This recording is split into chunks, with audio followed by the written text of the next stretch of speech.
What's up, Flumphs? Trust is one of the most important things in tabletop role-playing games. Without it, we're going to have a very bumpy ride and probably enjoy the game a lot less.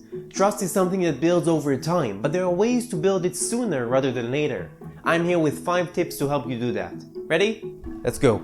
I've asked the Discord channel what does trust in the GM means to them, and got some interesting answers. Nif said that trusting the GM means knowing that they and you are on the same team despite being on different sides of the screen. Knowing that they'll keep you safe as a player while giving your character a grand adventure. Donovan Bain then added that trusting the GM eventually amounts to the belief that everything that happens does so for the player's overall enjoyment. That even the lowest point will eventually have some sort of cathartic payoff. In a game like D&D, there's no such thing as 100% player agency. Sometimes PCs get frightened, mind-controlled, captured, or otherwise rendered helpless. A person who doesn't trust their GM will think of this as the GM's opportunity to torture them like puppets, while a person who does will believe the GM does it for the build-up of the story and their own character development. These are excellent comments that I think sum the subject fairly well. So we have an idea what trust is, but how can we build it in our campaigns? Here are 5 methods you can use to do that. The first tip is obstacles and opportunities. This one is pretty straightforward. As GMs, it's obvious that we'll create obstacles in the player's way, otherwise everything will be too easy. But it's also important to create opportunities, things that can increase their plan's chances. There will always be variables that are hidden, but not everything has to be stacked against them, right? If your party attempts to infiltrate the Baron's keep, we can create an opportunity by having one of the guards fall asleep, making it easier to sneak in unnoticed. Next, we have consistency.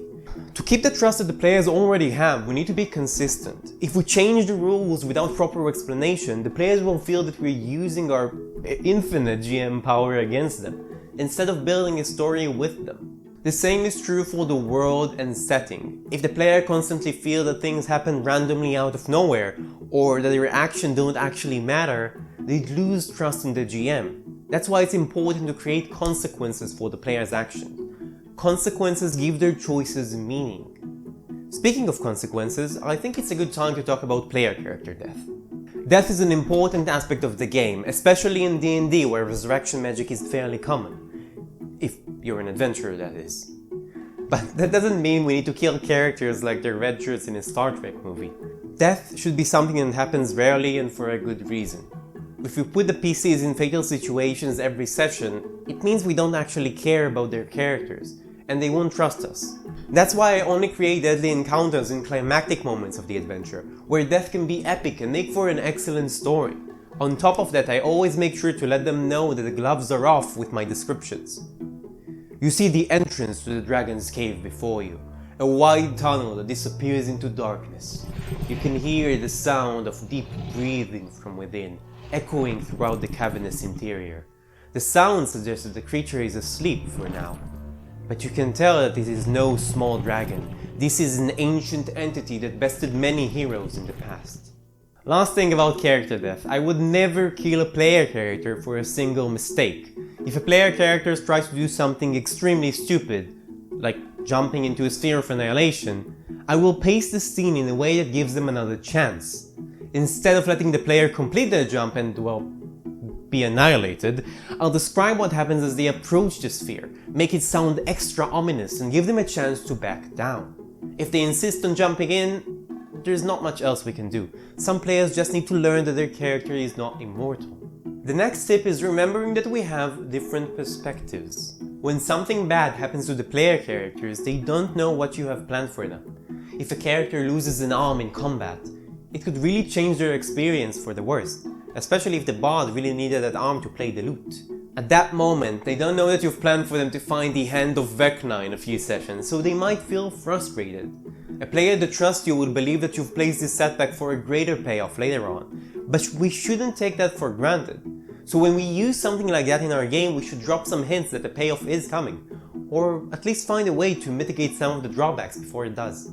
Another important thing is to communicate this. When a new campaign begins, we started with session 0, where we talk about out-of-game topics that influence the game. We talk about our expectations and limitations, and these are all extremely important. But it's also a good opportunity to earn some trust by telling your players that you follow these guidelines and that you want them to have the best time possible.